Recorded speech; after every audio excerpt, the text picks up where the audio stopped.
I'm Vesuvian. If you're new, welcome, and if you're not new, welcome back. So if you are a subscriber, you probably would have noticed I haven't posted anything in a while, and I'm so sorry. I feel terrible.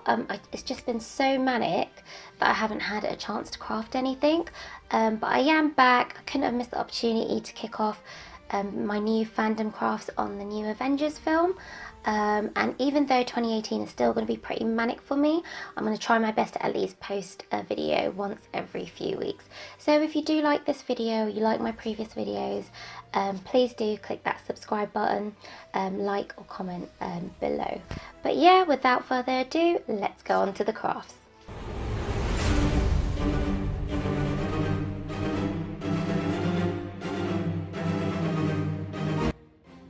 So for this project you will need a comic book, some tiles, Mod Podge, all-purpose glue, an A4 sheet of foam, any colour, some scissors, a pencil and a ruler, and a paintbrush. So firstly I took the cover of my comic book and removed this from the main book itself because this is what I'll be using to cover my tiles. And next I took my tiles and I placed this over the comic book cover, so I could then stencil around this so I'll know exactly what part of the comic book will cover my tiles. And once that was done, I cut around this using scissors, starting off with the Captain America image. And once that was done, I placed the cutout on top of my tile, but I could clearly see that the image was a lot bigger than the tile itself, so what I did was cut a few millimeters off the edges of this and then place this again so it could fit perfectly. Using Mod Podge and a paintbrush, I glued the Captain America cutout onto the tile itself, and a quick tip to avoid the air bubbles is to apply Mod Podge all over the tile first and then stick the cutout on top, and then to give it that varnish look, apply Mod Podge on top of the image. So to make sure that the tile doesn't scratch any surfaces as you'll be using it as a coaster, what I did was then get a A4 sheet of foam and then cut about 9.5 centimeters square, and then stuck this using all-purpose glue at the bottom of the tile. And once that's glued on, this is what your coasters should look like.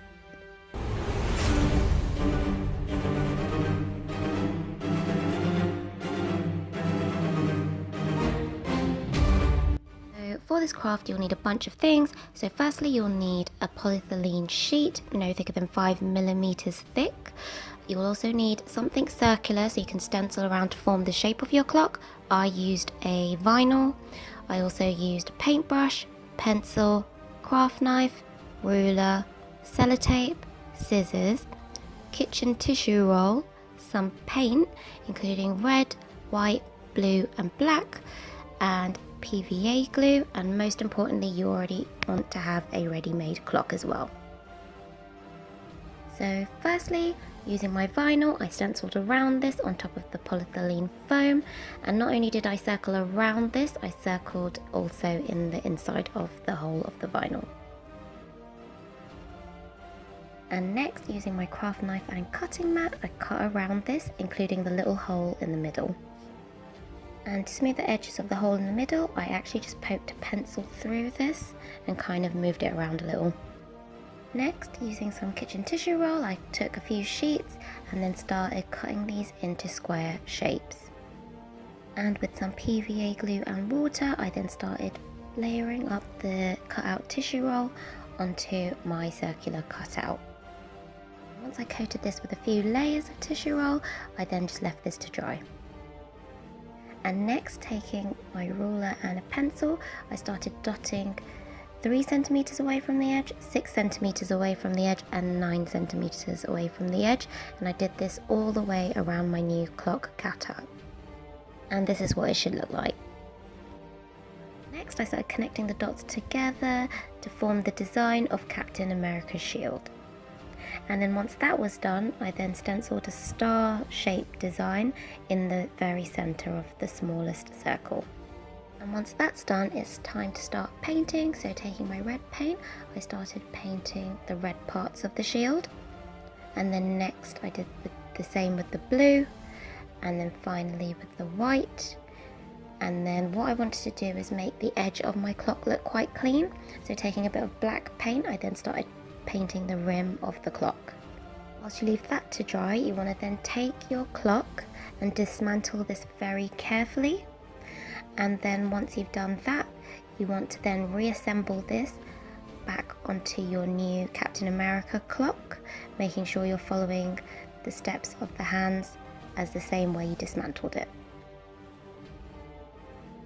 And finally, you just want to secure the battery pack at the back securely by taping this down. And there you go, there's your Captain America clock ready. So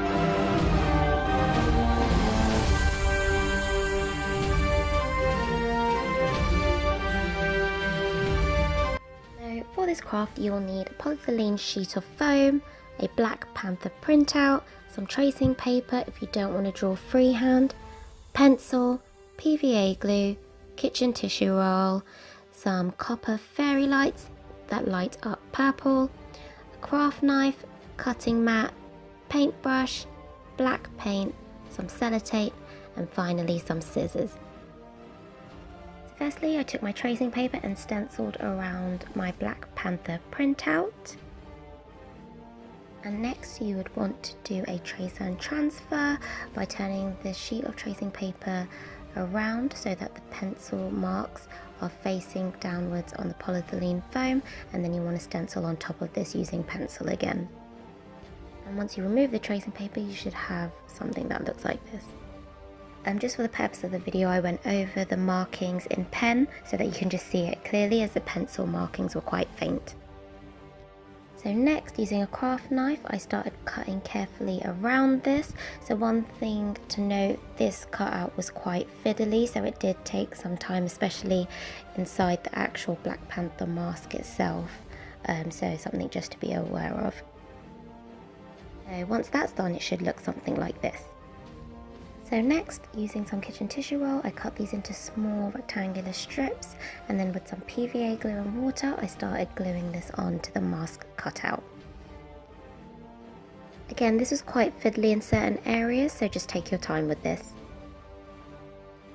So once dry, I took some black paint and then painted all over this, and then left to dry.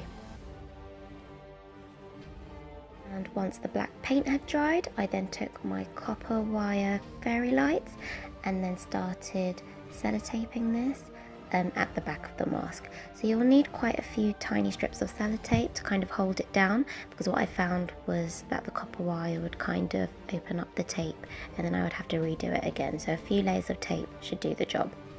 And there you have it, your Black Panther light is ready. Hey guys, so I hope you liked those crafts. If you did, please do give this video a big thumbs up, and if you love it, please do click that subscribe button below. So if you do try and recreate any of these crafts, it would be amazing to see. So please do hashtag #NotForTheFaintCrafted so I can easily find you. I can also be found on social media such as Instagram and Facebook. All you need to do is just search for Not For The Faint-Crafted and I will be there. But yeah, I really hope you like these crafts, and if you did or have a particular favourite, please do let me know in the comment section below, or if there's anything that you would like me to create in terms of fandom crafts, just let me know in the comment section below and I'll see if I can try and recreate that for another video. Anyway, I hope you have an amazing day, take care, see ya!